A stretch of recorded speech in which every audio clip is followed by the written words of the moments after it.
Hello, my friend. How are you doing today? I am having a fantastic day. It is Friday, so I'm looking forward to a great weekend. I announced some fun stuff yesterday, and today I'm going to talk a little bit about why I think everyone should play as many one-shots as they get the opportunity to get into.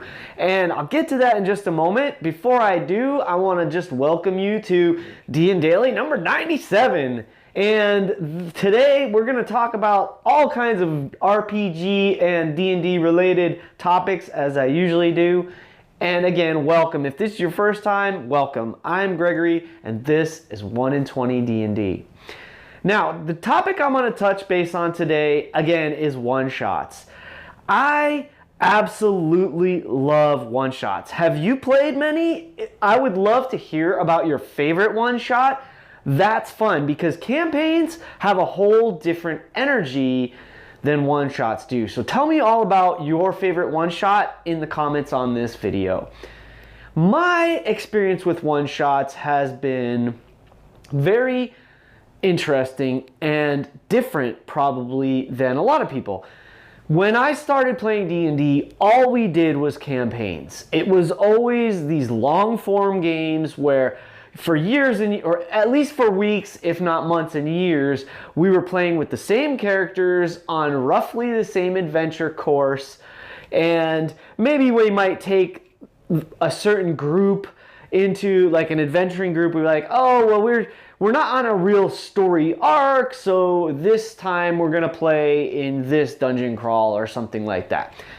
When I got much older, into my 30s here, and late 30s actually, and I started playing D&D again on the regular, this would have been about 5 or 6 years ago. So I had been somewhere around 38, 39, maybe even 40, and I started going to a game shop and playing in the weekly games at a game shop. Now, this was with 4th edition D&D, and check it out. I liked 4th edition. I know you can hate on 4th edition. Most people think 4E was a waste or don't even want to count it into the D&D universe or history. I enjoyed it. Maybe that's because I like video games. I like combat, and it was a very combat-focused, combat-oriented system. So for me, that was cool, and I dug it. And what we did is every week we were doing the weekly or monthly, or sometimes it was just random stuff, but D&D, the Wizards of the Coast, were putting out content for everyone to play. Now they're calling it, what do they call it now? The DM's Guild? No, that's for where you post stuff. This is called Adventurers League, right? So anyway, this is the big story arcs that Wizards of the Coast promotes, that you can go to almost any game shop or any convention across the country and basically jump into the game. They have guidelines for how you create your characters. They have guidelines for how you level, especially if you're a DM and you want to play as well. For instance, like if you're a DM and you run a game, you're going to get experience that you can award to one of your own characters. So there's some really cool guidelines for that, for the greater community that play Dungeons & Dragons all over the country and all over the world. And they periodically release new adventures. And generally speaking, the adventures are designed to be played in one session, usually a 3 to 4 hour session. So that was sort of my first introduction into one-shots. That's basically what we did. Then, fast forward a little bit, again, this is about 5 years ago. Now, fast forward just a little bit, what I started to find was that on Roll20 or on Twitter, I see a lot of games on Twitter where it's like, hey, I'm running a one-shot, who wants to play? I found through Roll20 and through Twitter, people offering one-shots that they were going to DM, and for me, this became an opportunity to jump in games and play when either nothing was scheduled for the week or I just felt like I had some extra time. I'm like, you know what, I want to play a game this weekend. And I would find one-shots that I could maybe jump into. So check this out. If you haven't played a one-shot before, I highly encourage you to do this. You will get I promise you will get so much out of it. Here's why. Number one, you can be a little more free and loose. You don't have to worry about like, oh, is this character going to be someone I love and want to play for years and years or for months and months or weeks and weeks, whatever, in a long campaign. Am I going to love this character? That's one of the cool things about one-shots. You can like try on a character for size. Like, try something new. Try something you don't usually do. If you always play casters, play a monk or a barbarian or a fighter, straight fighter. Imagine that. You always play casters. Imagine playing a melee fighter. Not a ranged fighter, not an archer, but someone who like gets in there and tears it up with a long sword or a great sword or two hand axes or something different. Something you don't usually do. That's what one of the most important things about one-shots is you get the opportunity to try stuff out that you might not normally do.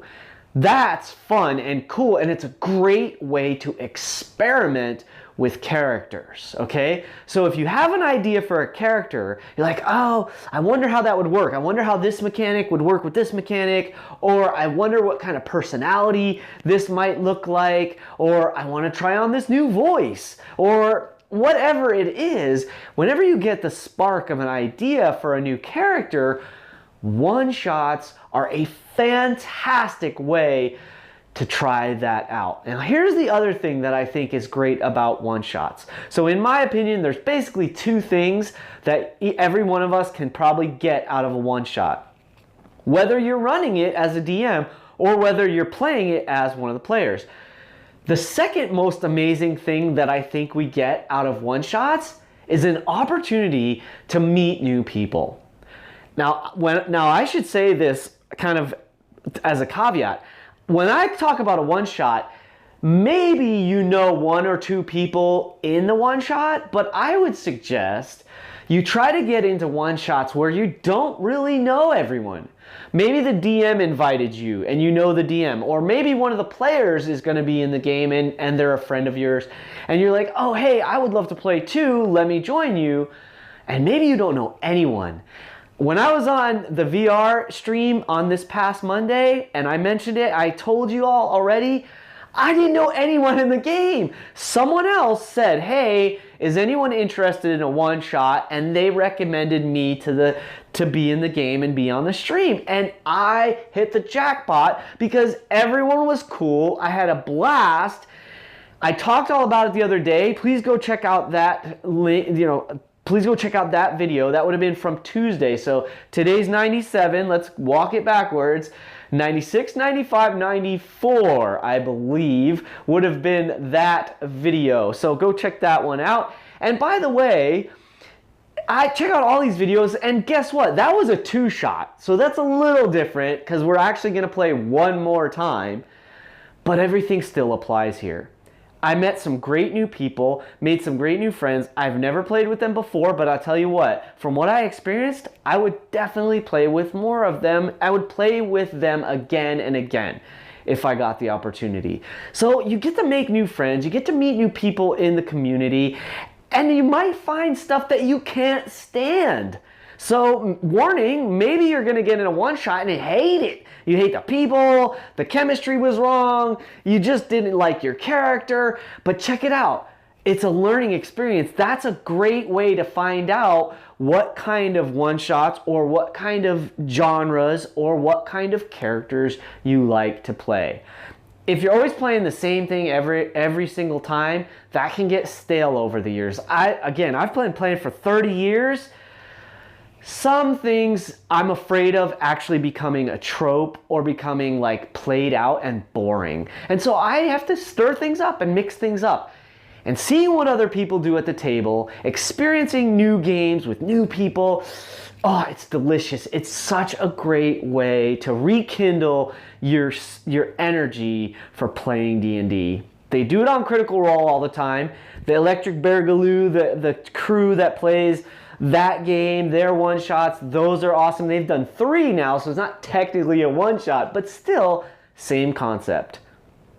So that's all I'm going to say for today. Thank you for sticking with me for this long monologue, I guess, about one-shots and why I think they're so cool.